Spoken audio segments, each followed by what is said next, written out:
প্রতীক আমাকে পূজারিনীর সাজে সাজতে বলেছে। হ্যাঁ হ্যাঁ, নিশ্চয়ই তার বাবাকে খুঁজে পেয়েছে, নইলে পঙ্কজকে কথা কেন বলে পাঠাবে? কিন্তু আমার প্রতীক তার বাবাকে নিয়ে এখনো ফিরে আসছে না কেন? কখন আসবে তারা? কখন? এসে গেছি, তোমার সব প্রতীক্ষার অবসান করতে আমি এসে গেছি। কেন কেন এখানে এসেছেন আপনি? পরে বলছি, আগে তোমায় একটু আমি ভালো করে দেখি। বাহ বাহ বাহ, তোমাকে তো বেশ সুন্দর মনে হচ্ছে। আমি আসবো তুমি বুঝি আগের থেকেই জানতে? যদি কয়েকটা দিন প্রাণে বাঁচতে চাও এই মুহূর্তে এখান থেকে বেরিয়ে যাও। তা হয়তো যাব, কিন্তু কথা হচ্ছে আমার স্ত্রী মারা গেছে, মানে আমি তাকে মেরে ফেলেছি, আর তোমার স্বামীকেও আমি মরে ফেলেছি। হিসাব মতো আমরা দুজনেই বিধবা, তাই আমরা দুজনেই বিয়ে করে ওই বৃন্দাবনে যাব। তাহলে কেউ কিছু মনে করে? আমি ভুলে যাইনি শয়তান রুদ্র প্রতাপ সেন শর্মা। আমার সারা শরীরে জ্বলছে প্রতিশোধের আগুন, আর সেই আগুনে আমি তোমাকে পুড়িয়ে মারব।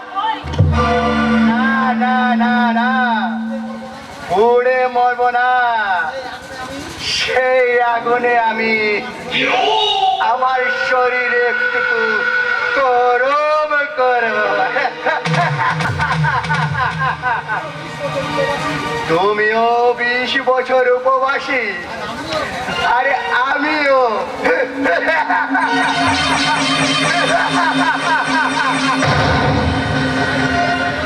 তাই তাই খিদের সময় তোর মুখটা আমি ভেঙে দেবো জানোয়ার।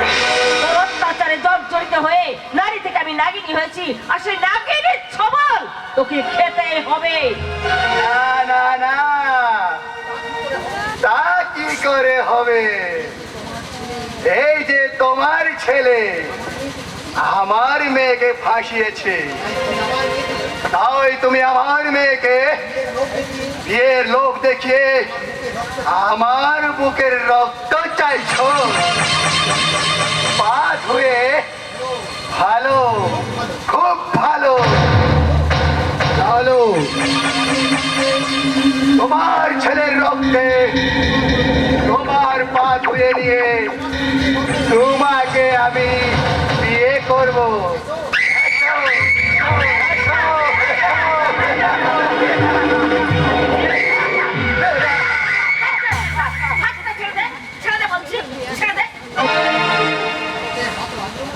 কি হাতে হাত লাগলো নাকি? আরে লাগু,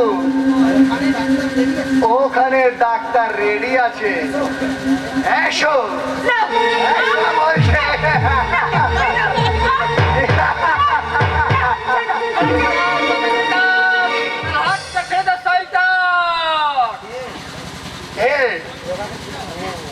ও জগা, না না না, তোর জিনিসে আমি ভাগ বসাবো না। তুই যে আমার কাজ ছেড়ে এখানে ওনার নাইট ডিউটি করছিস, তা তো আমি জানতাম না। সবাই তোর মতো জানোয়ার নয় শয়তান।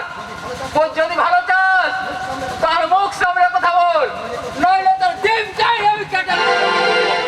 বেশ, তোর জিনিস তোরই থাক, আমি চললাম। কোথায় পালাবি শয়তান?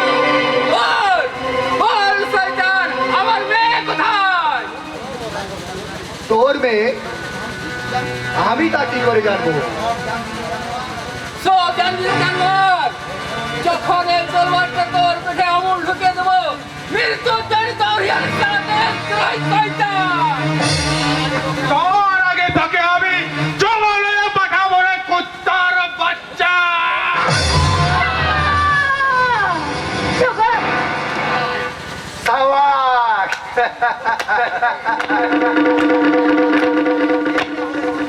এই না হলে আমার ছেলে। তোর কাজে আমি খুব খুশি হয়েছি রে বাবা। তাই পুরস্কারের জন্য তোকে আমি রচনাকে দান করলাম। তুই তাকে নিয়ে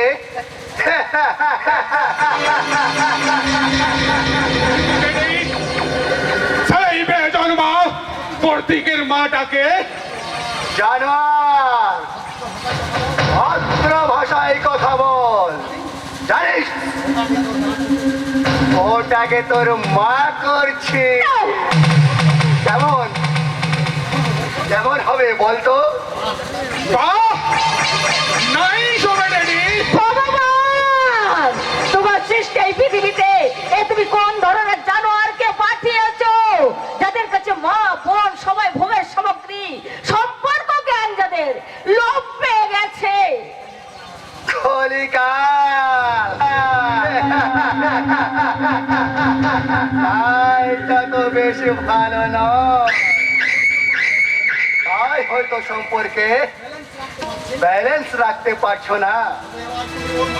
তবে এবার তুমি ওর মা হয়ে সম্পর্ক জ্ঞানটা ভালোভাবে বুঝে নাও।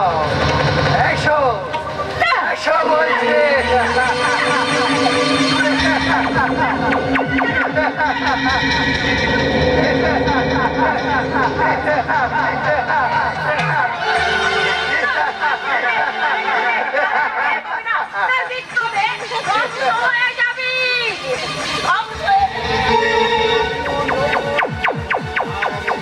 তার আগে তোমার জীবন যৌবন আমি লুট করে তবে আমি চিবড়ে চিবড়ে খাবো খাবো।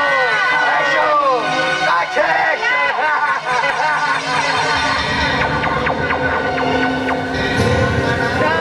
না না না, তোদের আমি কাউকে ছাড়বো না। না,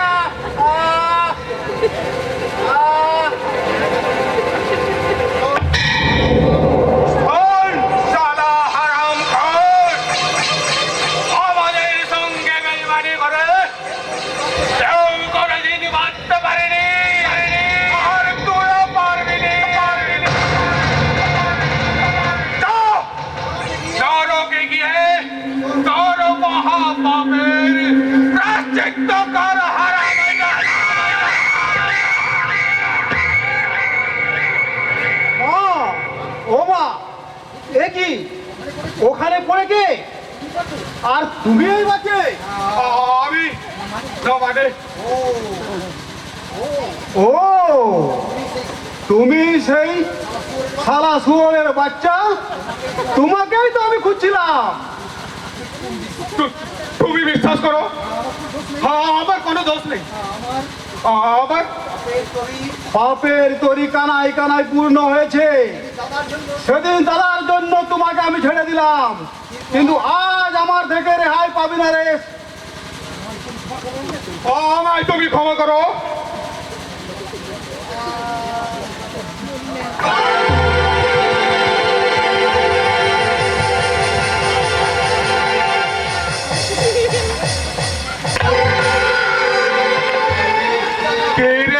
কুত্তা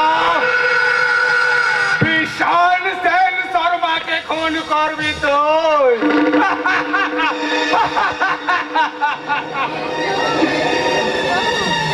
এবার তুই এখানে পড়ে মরণ চিৎকার কর, আর আমরা তোদের মাকে নিয়ে একটু ফুর্তি করি।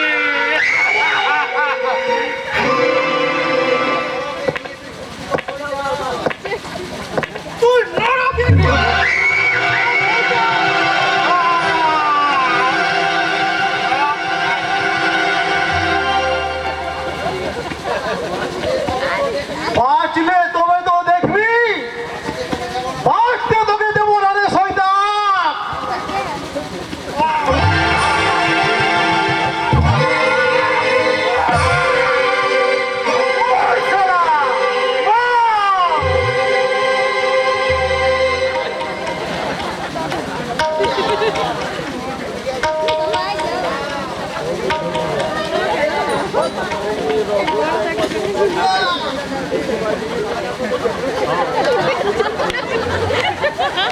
পাপিয়া, তোর অসম্মান আর মৃত্যুর প্রতিশোধ আমি নিয়েছি।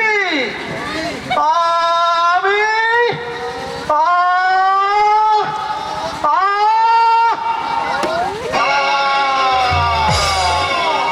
মাগো, কোথায় তুমি? হ্যাঁ কি? হ্যাঁ, যেন এক মৃত পুরী হয়ে আছে। কারা কারা তোমরা? এ কি? পঙ্কজ ভাই আমার, তোর এই অবস্থা কে করলো ভাই? আমার মা কোথায় পঙ্কজ? আমার মা কোথায়? এ কি? হ্যাঁ কি? হ্যাঁ, তো সেই বিশাল সেন শর্মা, শয়তান, মার সারা শুয়োরের বাচ্চা। হ্যাঁ কি? এ তো সেই জগন্নাথ বাবু। আপনি এখানে এলেন কি করে জগন্নাথ বাবু? আমার মা কোথায় জগন্নাথ বাবু? আমার মা কোথায়?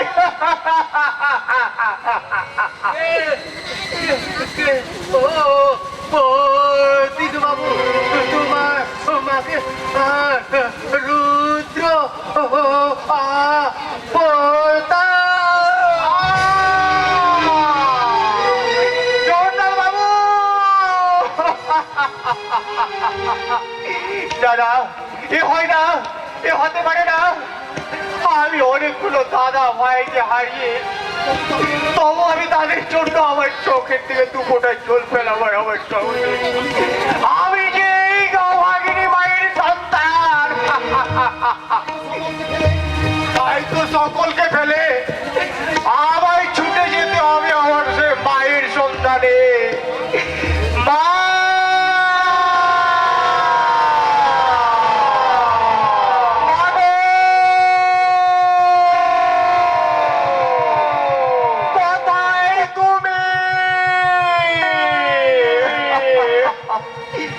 না না না, কান্না নয়, চোখে জলকে চির বিদায় জানিয়ে আমি এই চোখে জ্বালাবো আগুন, আর সেই আগুনে পুড়িয়ে মারবো ওই মানুষ রূপী জানোয়ার গুলো।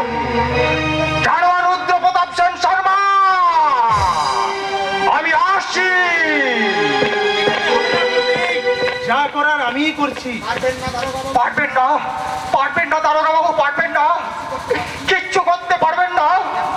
দেখুন না, এতগুলো প্রাণের বিনিময়ে আমি আমার মাকে ধরে রাখতে পারিনি দারোগা বাবু, আর আপনি আইনের শৃঙ্খলে বাধা মানুষ হয়ে আমার মাকে কিভাবে আপনি উদ্ধার করবেন? না না, পারবেন না। তাই আমার পথ আমাকে নিজেই বেছে নিতে হবে দারোগা বাবু। কিন্তু মা তোর এখানেই প্রতীক, আমারও মা। এই দেখ দেখ প্রতীক, তিনি আমাদের বাবা, তুই আর আমি দু ভাই। প্রতীক, প্রতীক, তুই আমার বাবা বলে ডাকবি না। না দাদা, আপনারা কি আমায় ছোবেন না? আমার বাবা নেই, দাদা নেই, আছে শুধু আমার জনম দুঃখিনী মা। আজ সকলের সাথে আমি মিলন সমুদ্রে সাজিয়ে দেওয়ার জন্য আমি আমার মাকে দেবী রূপে সাজতে বলেছিলাম, কিন্তু কিন্তু সেই মন্দির থেকে দেবীকে আমার চুরি করে নিয়ে গেছে। তুই আমাদের সম্পর্ক রাখবি না প্রতীক? সম্পর্ক স্বীকার বা অস্বীকার করার মতো মানসিক অবস্থা আমার নেই দারোগা বাবু। আমি আমার মায়ের সম্মান রক্ষার্থে এক রকবাজ লুম্পেন মার্কা ছেলে। যদি আমি আমার মায়ের কোনোদিন সম্মান রক্ষা করি, আদর্শবাদী ছেলে হয়ে এই সভ্য ভদ্র শিক্ষিত সমাজে আমার মাস্টার মশাই বাবা আর এই অফিসার দাদার পাশে দাঁড়ানোর মানে যোগ্যতা অর্জন করতে পারি, তাহলে আমি সেদিন ফিরে আসবো আমার সেই মাস্টার মশাই বাবা আর দাদাকে দাদা বলে আমি তাদের বুকে চাপিয়ে পড়বো। আর তা যদি না পারি, তাহলে এই দেখাই আমাদের শেষ দেখা, এই দেখাই আমাদের শেষ দেখা।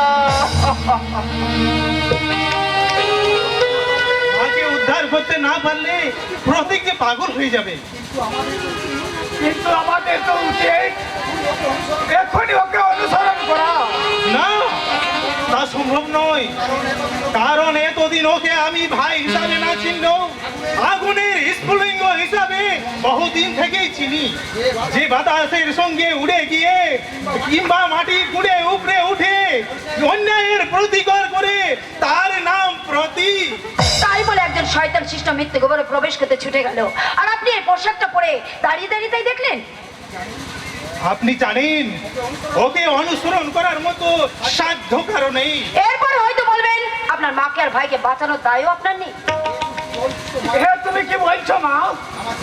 আমার স্বাধীন খাকি পোশাক পরে যে কাজ করতে পারে না, কিন্তু রংবাজ পোশাক পরে প্রতীক দাদার থেকে অনেক বেশি কাজ করতে পারে। কিন্তু মাকে কারা কিডন্যাপ করেছে? যতক্ষণ না সন্ধান পাই সেই সন্ধান যদি আমি আপনাদেরকে দিই, তাহলে আমরা নিশ্চয় যাব। কিন্তু কে তুমি মা? এখনো আমার পরিচয় গৌরবজনক নয়, তবু আপনার আশীর্বাদ আমার মাথার উপর থাকলে হয়তো গৌরবজনক হলেও হতে পারে। কিন্তু এখন সে কথা ভাবার সময় নয়। এখন আপনারা চলুন আমার সঙ্গে।